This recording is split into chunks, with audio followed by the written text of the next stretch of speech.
وأصحابه ومن تبعهم بإحسان إلى يوم الدين. برا خوشكانی بەڕێز مسلمانانی خۆشەویست، ئەی ئەو مسلمانانە بەڕێزەی کەوا لە سەرەتای مزگەوتی ئیمامی شافعیەوە دەستان لە خزمەتکردنی ئەو مزگەوتە خۆشە بووە و حەستان لەوە بۆ بەردام مزگەوت بێپێویست بێ لە هەموو نوقستانەکان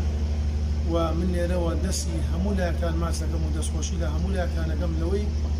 لەو ڕۆژەی ئەو کەسانی کەوا لە بیداییەوە لە ئەساسەوە دەستیان تیا بووە و حەزیان لە خۆشیەکانی مزگەوتەکەمان بووە و تا ئەم ڕۆژ کەوا بەدڵ و بەگیان هەموو غەمیان ئەوەیە کە مزگەوتەکەمان زیاتر بەرەو پێش بڕوە و نوقستانی و کەم و کوڕی نەبێت. بێگومان ئێمەش کەوا لێرە ناسراوین و سوپاس بۆ خوای پەروەردگار کە دەستمان لە خزمەتکردن مزگەوتەکە بووە. خوای پەروەردگار نیەتەکەی ئێمە و ئێوەش وەربگرێت و لە هەموو لایەک ئەگەر منیش نەبم بێگومان کەسانێکی کە دڵسۆزە لە منیش باشتر خزمەت بکەن. بەڵام من بە حکمەوەی کە دەمێکە لێرەم و دەست لەناو ئیش و کاری مزگەوتا بووە، بێگومان خەڵکانێک هەیە گومانی خراپمان پێ دەبن، خەڵکانێک هەیە لە بەلاش و حەلاش و ڕوکیان لێمان گدە و ڕقیان لێمانە و قسەی زیاد و کەممان پێڵێن. من وەکو وەظیفەی خۆم تەنها خادم و مؤەذینێکم لە مزگەوتە، بەڵام مزگەوت ماڵی خوای پەروەردگارە کە خۆم بە خادمی دادەنێم و ئەوە مشکدە ئەستۆی خۆم وەظیفەی من تەنها برا بەرەزەکانم لێرە من تەنها خادم و مؤەذینێکم بە حکم ئەوەی کە لە سەرەتای دانانی ئەساسی مزگەوتەوە من ماڵ نزیک مزگەوت بوو لەگەڵ مامۆستا ڕەمەزانە خوای پەروەردگار عافی کات و لێی خۆش بێت و ئێمە و ئەوش لە باشتا تۆ کاتەوە شتەکانمان پێکەوە کردووە خەڵک بە حکم و ئەمان ناسێت و ڕێزێکمان لێ ئەگرێت. خەڵکانێک گومانی ئەوە بن شێخ عەلی حەسەی هەیە لەناو پارەی مزگەوتە یاخود لەو ئەو کەسە دەوڵەمانەی کە شێخ عەلی ئەناسن حسیان بۆ شێخ عەلی داناوە یاخود کری باشێ دەنێ. خوای پەروەردگار شاهد لەسەر قسەی کە ئەیکەم بە کابرای دەوڵەمەند و متەبەڕع وتووە یەک دینار تۆ لە من حرام بێت و ئەو وەستانەیش کە لێرە وەستاوم ئەمێ وەکو باقی مسلمانان کەوا دەستی خێریان تایە منیش خێرێک دەستکەی بۆ قیامەتی خۆم و بێتە زەخیرێک بۆ قیامەتم. چاوم لەوە نییە کابرای متەبەڕع دینارگاتە من و دیناری متەبەڕعەکەش لە من حرام بێت، یەک دینار و لە غەیری ڕاتبەکەی خۆم هیچ ترم نییە و من تەنها ئیش و کاری من حەلقەیەکی وەسڵە لە بینی مسلمانانی خێرخواز و خزمەتکردنی مزگەوتەکەەوە. خەڵکانێک سقەمان پێکەن و ڕێزمان لێگرن ئەو پارە تەسمی دەستی ئێماکەن. خوای پەروەردگار شاهیدە دینارێکی لە خۆ ماڵ مڵاوم حرام بێت هەموو بۆ خزمەت مزگەوتەکەی سەرفەکرێت. خاڵی تر ئەوەیە ئەو برانێکەوە ڕێگریان لە ئێمە کردووە و ئێمەش بۆ ماوەی 2 مانگە چێت ئەمیشەمان ڕاگردووە. ڕاگرتنەکە نەک لەبەر خاتەوەی کە من بترسم یاخود حساب ئەوە بکەم بڵێم من خۆم ساحێب مزگەوت بۆ خۆمەکەم، نە تاپۆی مزگەوت بەناو خۆم و کەسوکارمەوە هەیە، نە تاپۆی مزگەوت بەناو کەسوکاری ئەو برانەشەوەیە کە ڕێگری لە ئیشەکەی من نەکەن. مزگەوت بەناو ئەوقافەوەیە بۆ کابرای متەبەڕع هەوڵی داوە بە شێوەیەکی ڕسمی مەعامەلەی تەقدیم کردووە چۆن ئەوقاف ڕێز و حرمەتێکیان کردووە بە ڕسمی مەعامەلەی تەقدیم کرد بۆ بەغا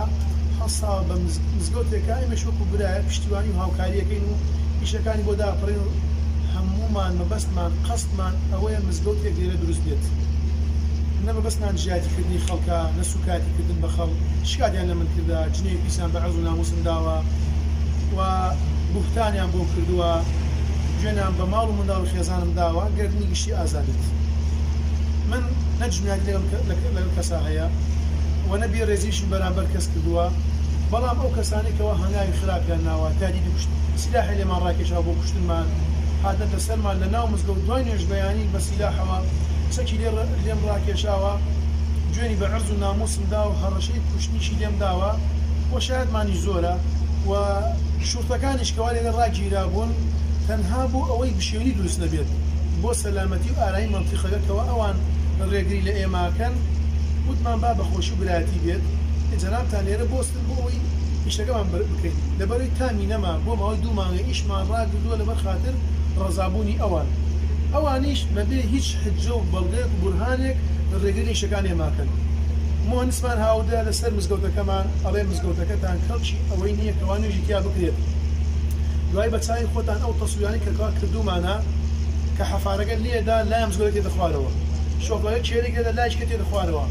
ئەمە ئێمە ئاگامان لەم واقعە هەبووە بەحکم ئەوەی کە لە بیدای مزگەوت لەگەڵ بوونا کاتی خۆی ئەم مزگەوتە بەنەبوونی کرا خەڵکی فەقیر و هەژار بوو مامۆستا ڕەمەزان خوا عەفویکا و ئێمەش لەگەڵیا و کۆمەڵێ برای دوو سۆزیش لە دوورەوە هاوکاریان کردووە بێ ئەوەی کەسێ لەوانەی ئیسە خۆیان بە ساحەب مزگەوت دابنێ بۆیە لێرەش و ئەیڕێم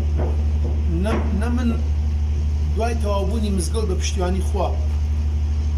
نە من بۆم هەیە خۆم بە حەقداری ساحەبی مزگەوت دابنێم و كامل متصرف بوو ئەمە ئەوامر و ناهی لەژێر دەستم نابێت و نەکەس و کارەکەی منیش ئەگەر خۆمیش وەفاتم کرد و یاخود شتێکم بەسەرا هات یاخود ماڵم لێ لەباری کرد دوورەوە کەوتم نەخۆم نەکەس و کاری من حەقی تەسەڕوفاتی دوای خۆمانە نەبێت لە مزگەوتەکەیە و بالمقابلیش مامۆستا ڕەمەزان کەسێک بۆ خوا ئیشێ کرد کەسێ بوو بۆ ئەوە ئیشێک مزگەوتێ بگرێ عیبادەتی خوای پەروەردگاری تیا بکرێت خوای گەورەی تیا بەرزێ بە تاک و تەنیا بۆ خەڵکانش کە سقیان بە ئێمە و پاراکە لەژێر دەستمان بۆ مزگەوت دەگە سەرفێکەی دڵیان بۆ خۆشە کە ئەو پارە سەرفەکرێت لە مزگەوتەکەیە ئەو مزگەوتە تەوحیدی خوای گەورەی تیا بەرزەکرێتەوە دیفاع لە سنەتی پێغەمبەری خوا ئەکرێ صلی الله عليه وسلم جهاتی شرک و بدعە و کوفر کراوە لێرە و سوپاس بخوا هەموو خەڵکی گەڕک لە مزگەوتە سوودمەند بوون و مامۆستا ڕەمەزانیش نەکە سوکاری ئەوان حەق و مافی ئەوەیان هەیە خۆیان بە ساحەب ئەم مزگەوتە دابنێن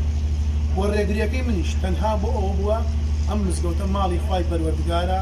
بۆ مسلمانان ئەکرێت بۆ خەڵکی گەڕک ئەکرێت هیچ کەسێ لێمە حەق و مافی ئەومان نییە لە دوای تەواوبوونشی ئێمە بینە ئەوامر و نەواهی خوای پەروەردگار نیەتی هەموو لایەکمان خاڵسکا و خوای پەروەردگار یارمەتی دەرمان بێ مۆفەقمان بکە بتوانین دەست لەناو دەست یەکتری بە پشتیوانی خوای پەروەردگار دەست لەناو دەست یەکتری ئێمە ڕێگری هیچ مسلمانێک نین هاوسێ برادەر دۆست لە کەسوکاری مامۆستا ڕەمەزان لە کەسوکاری خۆم لە کەسوکاری مامۆستا بێستون هەر برایەکی بەڕێز حەز بکە دەستی خێری تابێت لە مزگەوتەکە ئێمە پێشوازی دەکەین دەستخۆشی دەکەین و هاوکاریش دەکەین بەڵام معلومی لە هەموو لایەکە هەموو ئیش و کارێک بیناسازیەک لە کەسێ سەرپەرشتیاری گەرەکە کەسێ مهندسی گەرەکە کەسێ متەبەڕعی گەرەکە بەس تەنها بۆ تەنزیمبوون ئیشەکەیە ئەجینا مزگەوت بۆ ناکرێت شێخ عەلی سەرپەرشتی بکات